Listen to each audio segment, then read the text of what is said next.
kita ikuti, karena sejarah itu ya'udu nafsahu, dia selalu akan mengulang kisahnya. Dan apa yang sedang kita jalani saat ini tidak jauh berbeda dengan apa yang dulu yang sudah pernah dijalani. Sehingga tinggal kita menentukan mau akhir kisah kita yang bagaimana. Apakah sebagaimana para sahabat atau seperti Fir'aun juga ada bangsanya. Artinya kita yang menentukan mau arahnya kemana. Kalau sebelum-sebelumnya kita banyak berkisah tentang kewibawaan, tentang keperkasaan, tentang ketegasan, maka malam hari ini kita akan memulai berkisah tentang kelembutan. Harapannya sebenarnya bapak-bapak ibu-ibu, cuma kelihatannya ini yang hadir.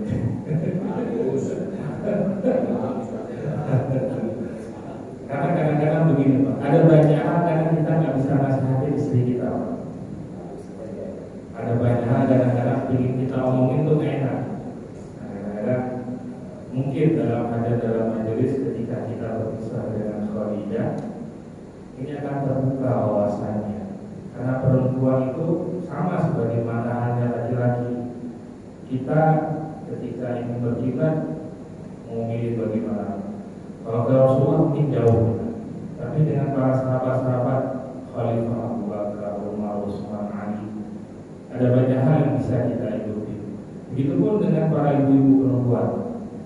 Sebagai seorang istri, apakah ingin menjadi sebagaimana Khadijah yang sampai akhir hayatnya pun sudah meninggal, Nabi terus mengulang-ulang kisahnya, yang karena melihat peninggalan Khadijah, Nabi bisa menangis dengan sedihnya karena mengingat begitu rindunya Nabi dengan Khadijah, yang mana kerinduan beliau tersebut tidak bisa dibandingkan dengan wanita yang lainnya, dengan istri-istri beliau yang lainnya.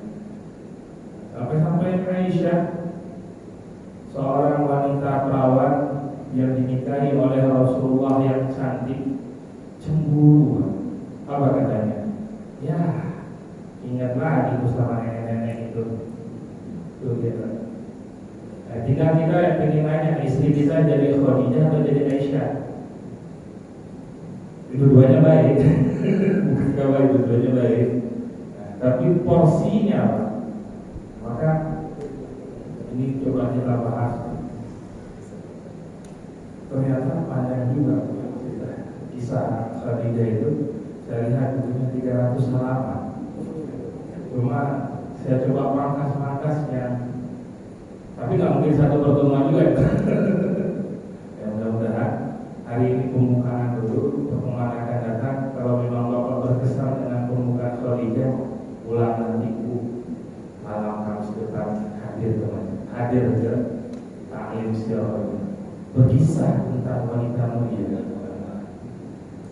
Tinggal nanti bagaimana Bapak merayu ibu untuk bisa hadir lagi. Oh bagus.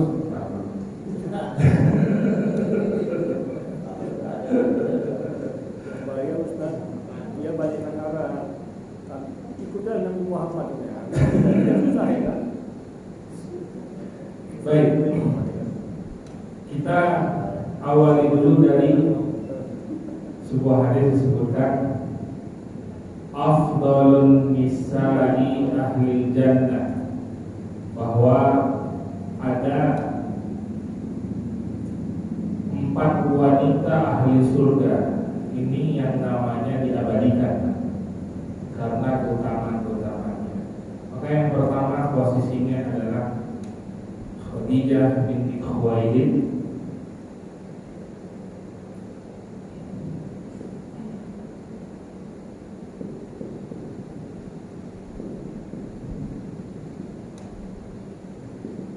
Kemudian Fatimah binti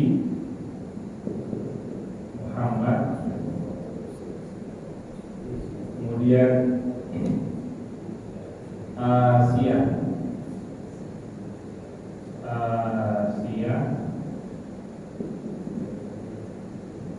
binti Muzahim, kemudian Maryam binti Imran. Asian siapa? Di sini Imratu Fir'aun.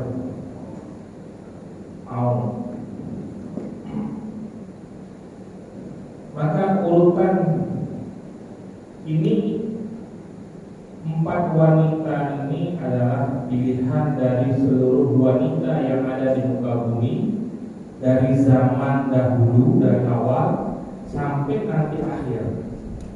Maka yang kita sedang kisahkan ini orang nomor 1 wanitanya. Kedudukan beliau yang luar biasa. Wanita yang secara materi beliau berlimpah, secara materi orang kaya raya, secara kedudukan bangsawan. Dikumpulkan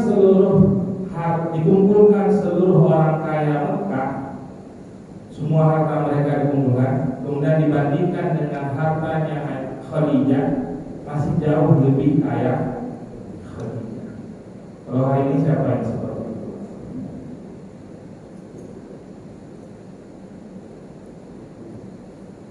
Susah ya? Susah. Beliau ini dengan begitu posisinya, tapi ketika sudah menikah, begitu tunduk beliau dengan memberikan pelayanan penuh pada Rasulullah. Pertanyaannya hari ini, istri kita belum sederajat dengan Khadijah. Pelayanannya bagaimana?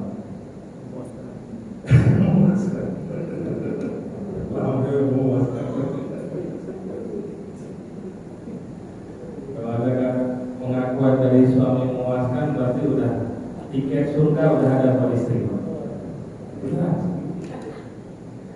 Benar, ini benar. Istri itu surganya ada di suami. Kalau suaminya sudah ridho, suaminya sudah aku puas, sudah. Pokoknya kurang-kurang kamu hilanglah mataku. Itu udah tiket surga. Kalau malam hari ini hadir kan indah, tapi tiap hari kamu ridho nggak denganku gitu. Baik, maka ada 4 wanita yang secara khusus Nabi sebutkan penduduk ahli surga yang diabadikan namanya dalam sabda Nabi. Dan itu tidak berlebihan, karena memang faktanya seperti itu, layak untuk mendapatkan posisi itu. Aisyah, Khadijah. Maka di antara kerisauan Aisyah kan ketika dikatakan, Nabi sampai marah ketika Aisyah mengatakan, itu padahal yang datang ke rumah Nabi itu teman-temannya Khadijah, dilayani sampai dipotongin kambing, Pak. Pernah nggak kita datang? Benar, bagus. Sahabat-sahabat istri dulu datang, potong kambing, disuguhin makanan buat sahabat. Bukan buat istri kita, sahabat istri. Udah pernah belum ya? Masih uduk aja. Uduk. Buat apa ya? Nabi potong kambing, potong kambing karena tahu yang datang itu adalah sahabatnya Khadijah, dilayani. Apa kata Aisyah? Masih ya ingat sama yang tua itu, ya. Begitulah kurang lebih. Nabi marah, tapi marah dengan tuntutan. Wahai Aisyah, ketika manusia belum menerima dakwahku, dia dengan terbuka lebar menerima dakwah. Ketika manusia menjauhiku, dia mendekatiku. Ketika manusia membenciku, dia mencintaiku. Ketika manusia tidak mau membantuku dalam dakwahku, ia menghabiskan seluruh hartanya untuk dakwahku. Dan semua anakku lahir dari rahimnya. Itu Aisyah. Ini ayat mengingatkan Aisyah bahwa akhirnya kita bisa menilai Nabi sosok laki-laki yang paling adil dalam keluarga secara lahir batin, tapi secara perasaan Nabi condong pada satu wanita, yaitu Khadijatul Kubra. Karena begitu cintanya beliau dengan Khadijah. Nanti kita tanya apa yang menyebabkan Rasulullah begitu besar cintanya dengan Khadijah. Kita awali dengan silsilah dulu ya. Silsilah Nabi Muhammad dengan Khadijah bertemu di kakek beliau yang keempat.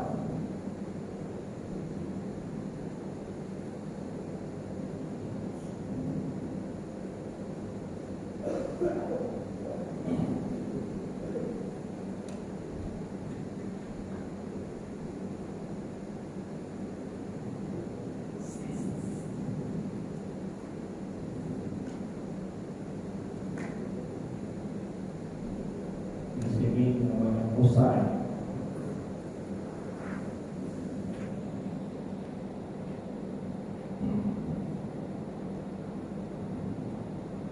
Di sini Abdul Uzza,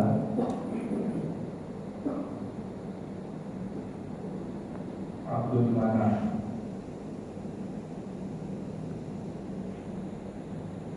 Abu Dar, Abdul Uzza, Asad, Khuwailid, ayahnya Khadijah.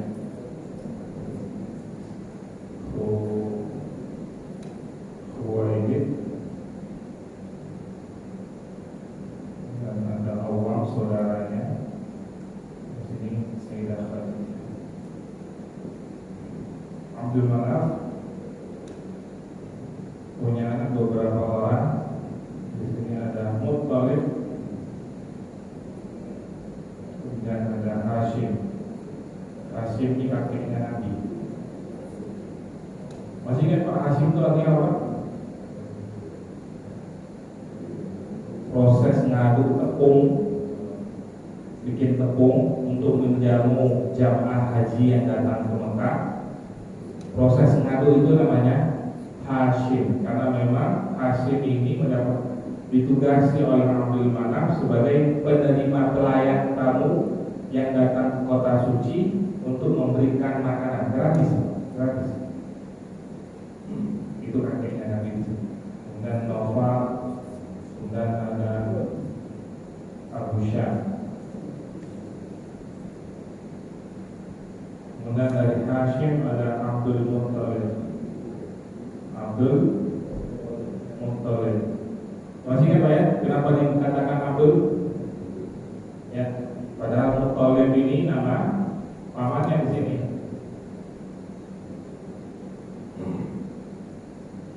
Kemudian Abdul Muttalib punya beberapa anak, di antaranya Abdullah, ini ayah. Di sini ada Hamzah dan ada Abu Lahab, Abdul Muttalib dan lain sebagainya. Dari Abdullah baru Nabi Muhammad.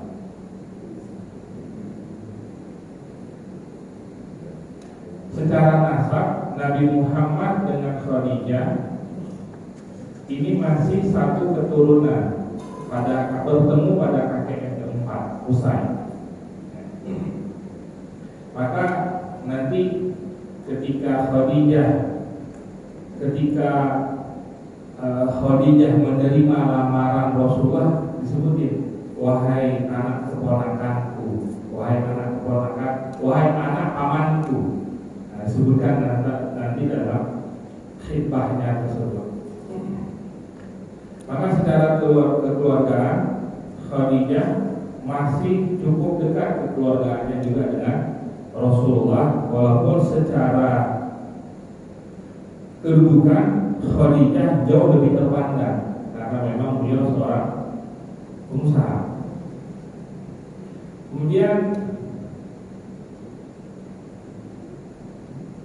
Sayyidah Khadijah atau sering disebut juga dengan Ummul Mukminin, sebelum menikah dengan Rasulullah, beliau sudah pernah menikah 2 kali dengan sebelumnya. Sebutkan dalam sirah, beliau pernah menikahi suami beliau yang pertama itu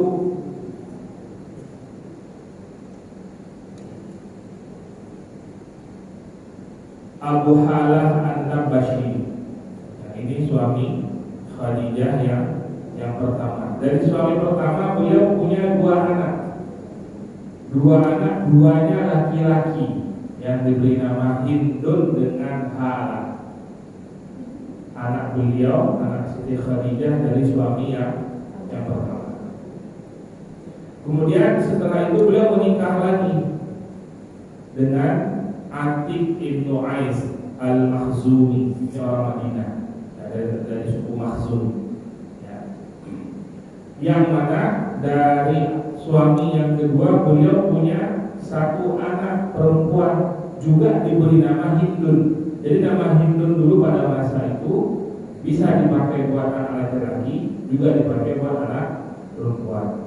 Hindun di sini bukan Hindun ya, bukan Hindun istrinya Abu Sufyan, bukan. Tapi ini Hindun anaknya Siti Khadijah. Dan nanti kan ada lagi Hindun ya, Hindun yang membunuh meminta Wahsy untuk membunuh Sayyidina Hamzah. Itu beda lagi nanti. Makanya yang kita ingin sampaikan bahwa nama Hindun bukan hanya dipakai untuk anak laki-laki saja, tapi juga dipakai buat anak perempuan. Dan ketika nanti Khadijah menikah dengan Rasulullah, ketiga anaknya beliau itu ikut, Pak, dan semuanya masih Islam. Dan juga nanti yang banyak membantu Rasulullah dalam dakwah. Jadi berarti anak tiri jadinya ya, anak tirinya Nabi pun beliau perlakukan sebagai anak sendiri. Bahkan dengan Halah beliau begitu dekat, sangat dekat, karena laki-laki dekat banget. Kemudian Khadijah setelah meninggal dua suaminya ini, beliau banyak sekali dapat lamaran. Udah pertama secara kedudukan terhormat, yang kedua seorang pengusaha sukses, yang ketiga terkenal dengan kecantikannya. Umur 40, kalau hari ini masih banyak lah, gimana? 40 masih bunyi lah.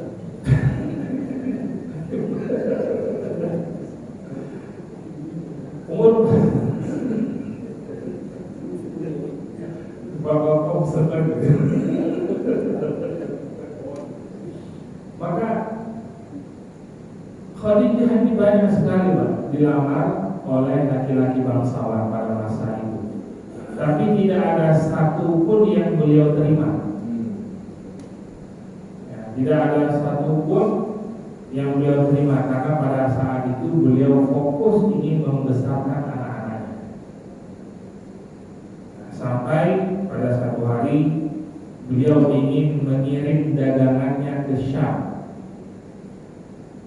Beliau butuh seseorang yang ahli dalam berdagang, karena perdagangan pada masa itu, perdagangan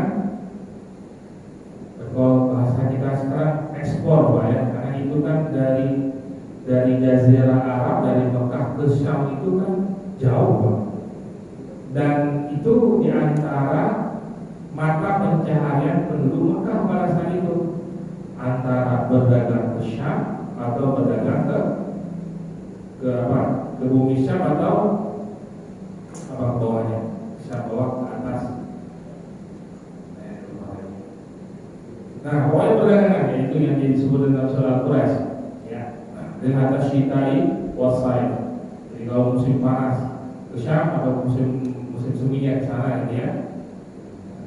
Maka ketika akan memilih seseorang yang bisa membawa perdagangan ini, beliau memilih dengan sangat hati-hati, karena yang dibawa bukan satu dua ekor onta. Dalam satu kafilah itu bisa terdiri sampai puluhan ekor onta, dan ini banyak. Ini saudagar kaya lah ibarat kita ya. Kalau hari ini mungkin udah yang sekali berdagang ini udah transaksinya udah ratusan miliar mungkin dalam perdagangan itu. Maka Khadijah mendengar seperti hari ini kita kan ketika ada seseorang yang viral gitu ya, terkenal dengan kebaikannya, terkenal dengan dapat dipercaya jujurnya, itu Nabi sudah terkenal kemana namanya. Tapi Khadijah belum pernah ketemu dengan orangnya. Sehingga Khadijah belum pernah ketemu dengan Nabi Muhammad masa muda beliau. Maka dipanggil, diundang ke rumahnya. Kemudian Khadijah sendiri sudah mendengar kabar tentang kepribadian dari Rasulullah, kepribadian dari Nabi Muhammad sendiri. Itu dia sudah sampai kabar tersebut. Tapi sama seperti kita lah ya, walaupun orangnya sudah kita kenal, tapi kalau untuk kita serahi urusan dagang, ya kita perlu ngobrol juga kan, perlu melihat bagaimana kapasitas dia. Apalagi Khadijah ini udah pedagang senior, udah paham betul. Ya, dengan ngobrol dengan orang saya udah ini ngerti dagang. Dan Nabi sudah dibekali dagang oleh pamannya sejak umur 9 tahun. Dari 9 tahun Nabi sudah merawat, sudah mengembalakan kambing, sudah walaupun nggak sampai berdagang ke Syam bersama dengan pamannya karena disuruh pulang. Ingat ya, ya? Karena melihat ada tanda-tanda kenabian pada Nabi. Kata Bahira, bawa pulang ponakan, jangan dibawa ke Syam. Orang Yahudi tahu, dibunuh dia. Akhirnya dibawa pulang. Tapi Nabi sendiri, seorang saudagar, beliau sudah jualan, cuma memang belum sebesar Khadijah. Kalau ada pun Khadijah udah ekspor-impor, udah besar kan. Maka ketika Nabi Muhammad datang kepada Khadijah, dalam diskusi tersebut Khadijah melihat ini orang tepat nih. Kalau saya amanahi untuk memimpin, membawa perdagangan saya ke bumi Syam. Maka Khadijah mengambil keputusan meminta Nabi Muhammad untuk memimpin kafilahnya. Dalam perdagangan ini Nabi Muhammad ditemani oleh seorang pelayan laki-lakinya Khadijah, yaitu Maisarah, yang nanti seluruh apa yang dilakukan oleh Nabi Muhammad, Maisarah cerita kepada Khadijah, yang nantinya ujungnya Khadijah ada rasa dengan Nabi Muhammad, mulai tertarik dengan kepribadiannya, kagum dengan sosoknya. Itu Nabi lihat Maisarah. Maka dalam perdagangan tersebut beliau membawa perdagangan yang luar biasa banyak. Dalam singkat cerita, beliau mendapatkan untung yang belum pernah didapatkan oleh kafilah-kafilah sebelumnya, berkali-kali lipat. Maka di antara cara berdagang Nabi adalah Nabi menyebutkan kalau barang bagus bagus, kalau barang jelek jelek. Kualitas premium tidak dicampur-campur, bukan atasnya premium bawahnya nauzubillah. Karena hari ini kita ada seperti itu, Pak. Saya pernah merasakan dengan mata kepala sendiri, Pak. Beli buah, Pak. Dulu waktu masih pernah di Banyuwangi gitu ya, beli buah. Saya udah pilih nih, udah masuk kantong saya masukin kantong sendiri kok. Pas ditimbang, Pak, diganti rasanya. Saya bilang, Pak, nggak mau, saya mau yang saya pilih. Dalam hati ada. Gak berat. Intinya beliau begitu jujur benar, Pak. Nggak ada, kalau kurang ya kurang, ya berarti harganya murah. Kalau bagus ya mahal. Sesuai dengan kalau istilah kita ada sekarang apa? Ada harga, ada barang. Itu cara Nabi berjualan. Di antara yang paling sederhana. Kemudian di antara kelebihan Nabi dalam berdagang apa? Beliau ketika diam itu terlihat di bawahnya. Tapi kalau beliau bicara, beliau akan mempengaruhi orang. Artinya Nabi ini kalau seperti sekarang lah. Beliau bisa meyakinkan orang yang nggak jadi beli, yang inginnya cuma lihat-lihat saja beli Pak. Ada pernah yang seperti itu ya. Kadang kita datang ke sebuah toko itu nggak ada yang beli nih, tapi karena jago nih dagangnya, marketingnya jago, pokoknya cari ini, oh kita ada barang yang baru nih Pak, begini begitu. Apa? Bukan ditipu kita kan, ya benar-benar dibuat kita butuh dengan barang tersebut. Maka Nabi itu memiliki kapasitas itu, kemampuan itu, sehingga ketika Nabi pulang dari Syam dengan keuntungan yang begitu besar, baru sampai karena di antara kebiasaan dulu sebelum masuk ke kota Mekah, orang pulang dari Syam itu beliau nanti kirim utusan dulu ngasih tahu. Kan dulu belum ada WA, dengan kabarin dulu belum ada, jadi ada utusan yang datang duluan gitu ya. Karena kalau kafilah kan pelan jalannya, ini utusan cepat ya, udah sampai informasi dan tersebar kabar tentang suksesnya Rasulullah dalam perdagangan tersebut. Laki-laki biasanya nungguin di pintu masuk Mekah. Adapun perempuan dari atas rumah melihat. Termasuk di antara yang menunggu kedatangan Rasulullah itu Khadijah. Beliau ingin melihat pimpinan dagang beliau yang ditugasi untuk berdagang tersebut dengan kekaguman, ya, karena bisa membawa berhasil menjual dari barang yang diambil dari kota Mekah dijual di Syam, barang yang diambil di Syam dijual di Mekah. Jadi untungnya berkali-kali lipat. Jadi bukan berangkat penuh pulang kosong kan. Jadi berangkat penuh pulang penuh. Nah itu yang dijual oleh pada masa itu. Dan setelah itu, setelah sampai Nabi masuk ke kota Mekah, kemudian di antara kebiasaan Nabi penduduk Mekah zaman itu adalah setiap kali mereka dari luar kota, kalau sudah masuk kota Mekah, pasti mereka tawaf dulu.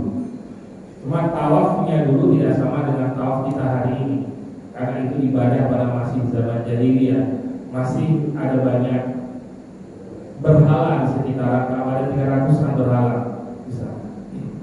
Maka setelah sampai di sana, kemudian datang Rasulullah kepada Khadijah menyampaikan bagaimana keuntungan yang didapatkan oleh dalam perdagangan tersebut, dan Khadijah begitu puas dengan hasil yang dicapai oleh Rasulullah. Maka setelah itu selesai Pak kontrak. Artinya kan selesai kontraknya selesai. Maka kurang lebih dari selesai perdagangan tersebut sampai akhirnya Khadijah nanti menikahi Rasulullah menikahi Khadijah, itu kurang lebih 2-3 bulan. Maka dari kejadian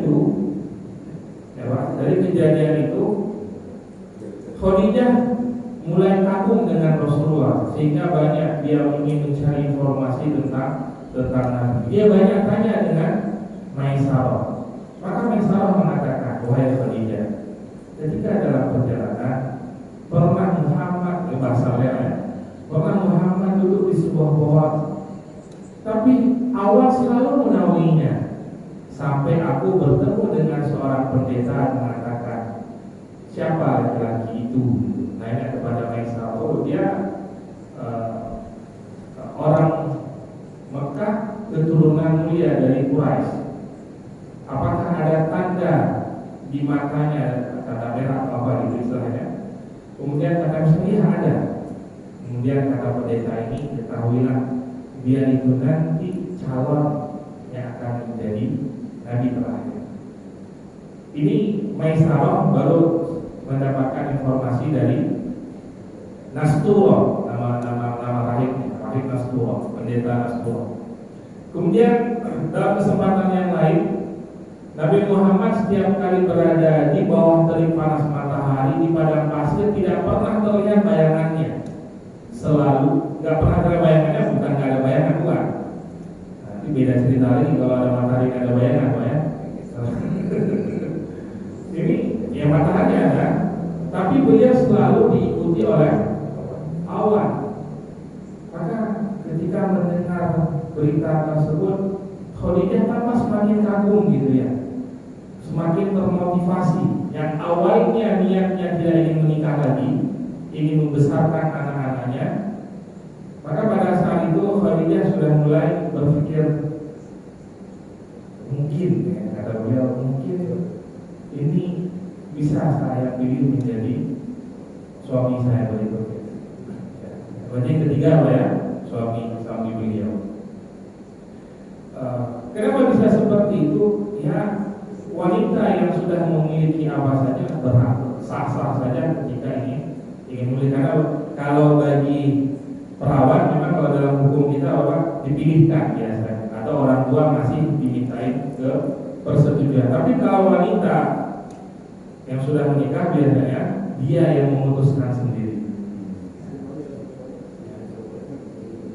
Tapi kalau laki-laki ya itu ada dari dulu mutusin.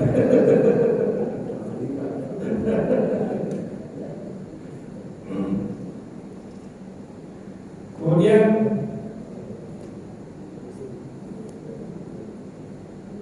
dalam buku ini berkisah tentang apa ya, kepribadian Nabi dan juga Khadijah. Maka Khadijah kalau bahasa kita jatuh cinta gimana Pak? Keinginan terus gitu ya. Ini laki-laki secara fisik nggak ada kurangnya, secara akhlak luar biasa, dipuji oleh orang, nggak ada kurang-kurangnya. Sehingga Khadijah bertanya kepada sepupunya. Siapa sepupunya beliau?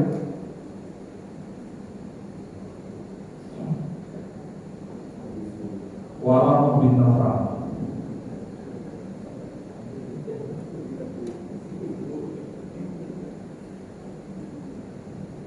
Masih ingat Waraqah?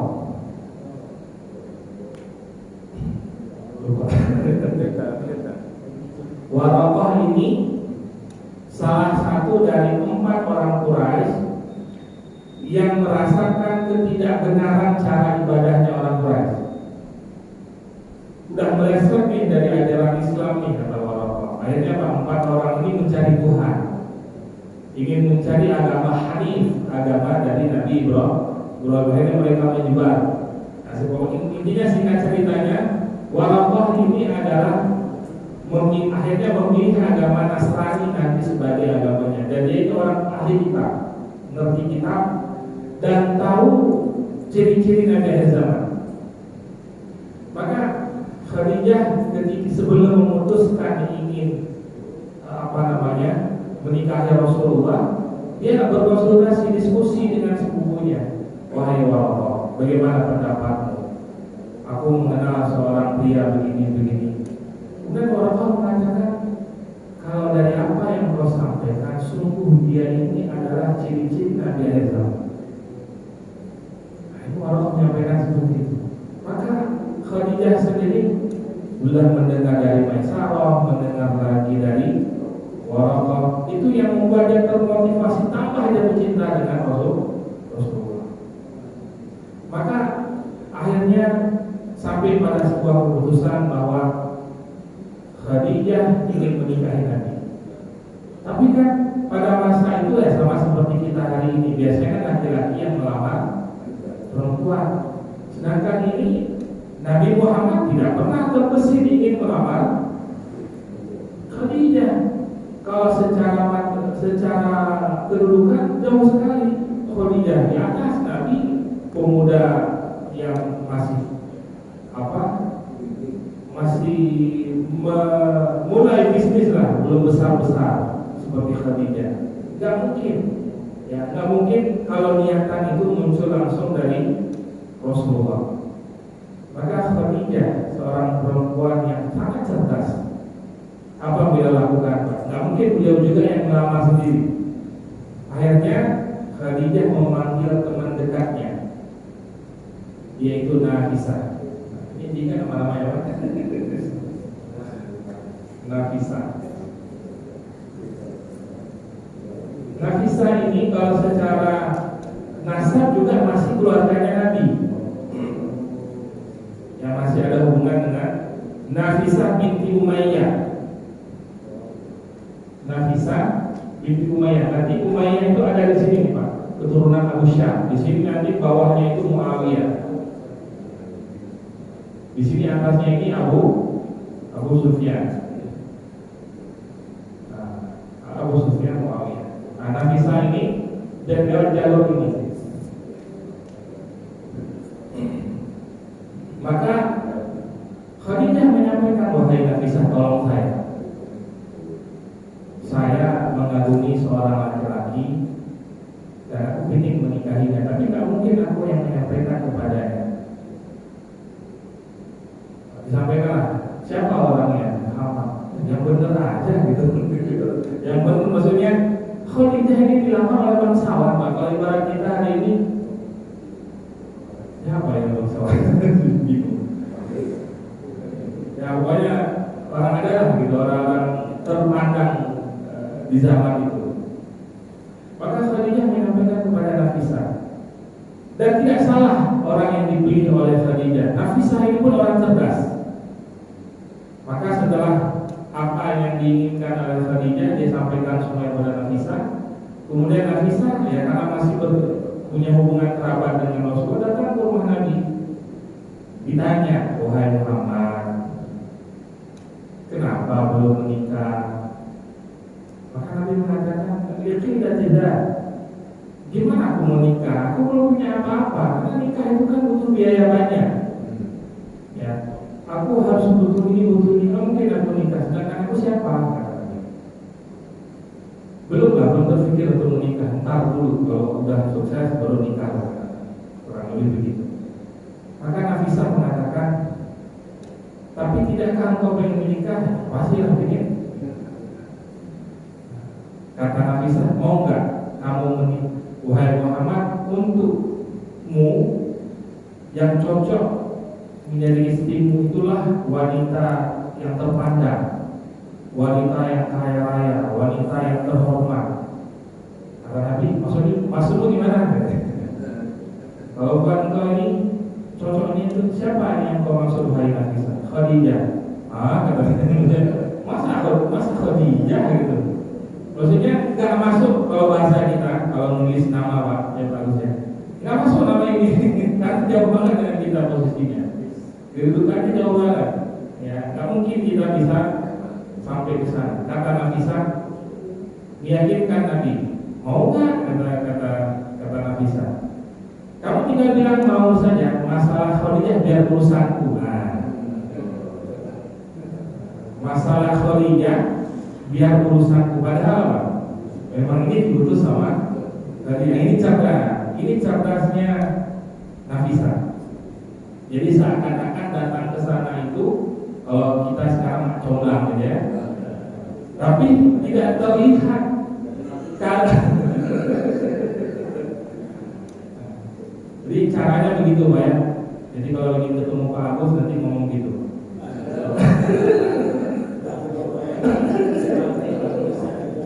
Sebenarnya Pak April udah banyak list nama ya.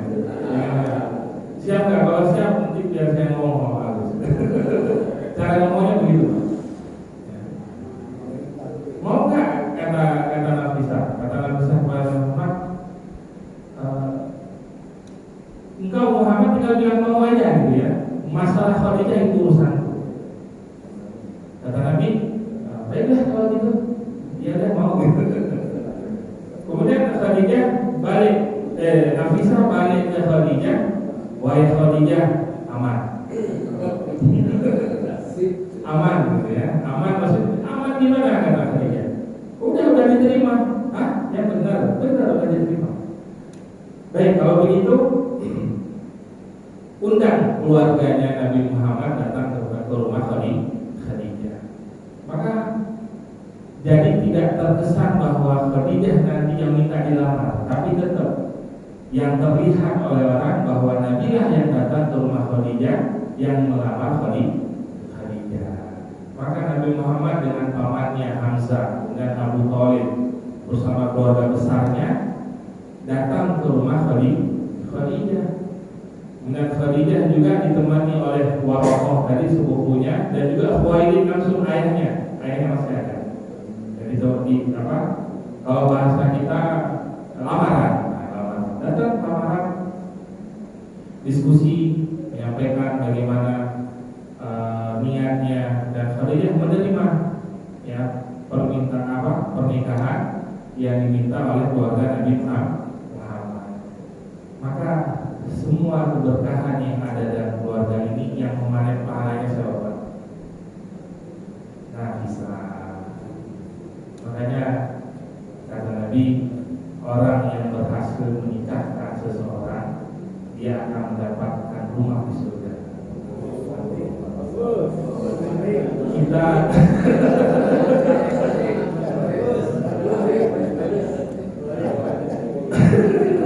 bagus, banyak termotivasi.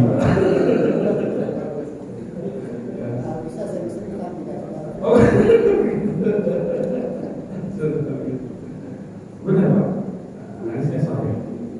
Kenapa? Karena pernikahan ini adalah sesuatu yang paling dibenci oleh setan. Sangat dibenci Pak. Gimana nggak dibenci Pak? Sebelum menikah pegangan tangan dosa, berduaan dosa, ngobrol berduaan berkawan dosa. Tapi setelah menikah pegangan tangan suami istri itu pahala. Ngobrolnya dulu di warung kopi berdua suami istri itu pahala. Kalau bulan kita banyak warung kopi di depan, sesekali Pak, ajak istri dulu bareng kopi, pahala Pak. Kalau dulu kita duduk dengan pacar dosa, berarti duduk dengan istri pahala.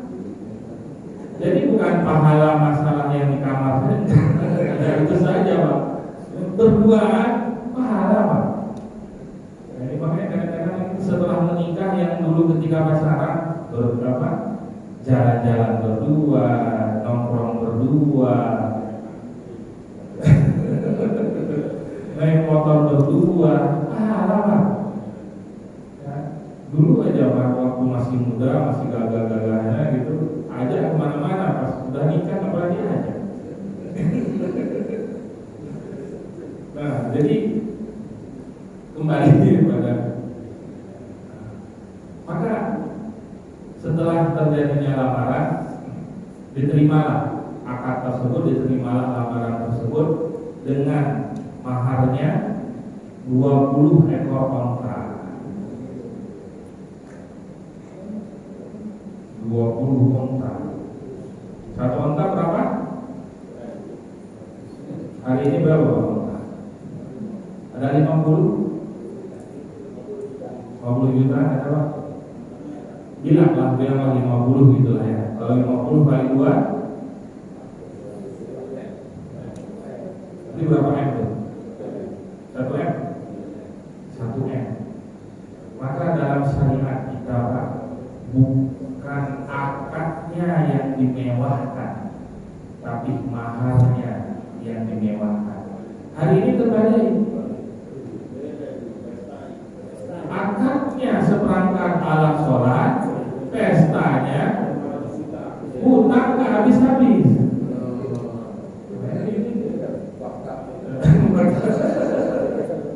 Jangan terbalik-balik.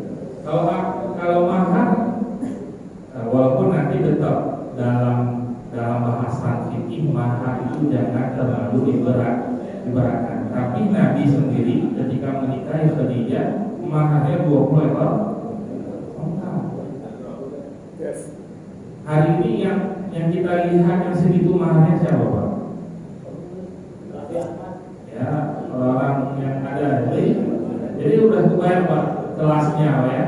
Kelasnya kalau kita hari ini nggak sembarangan. Nah maka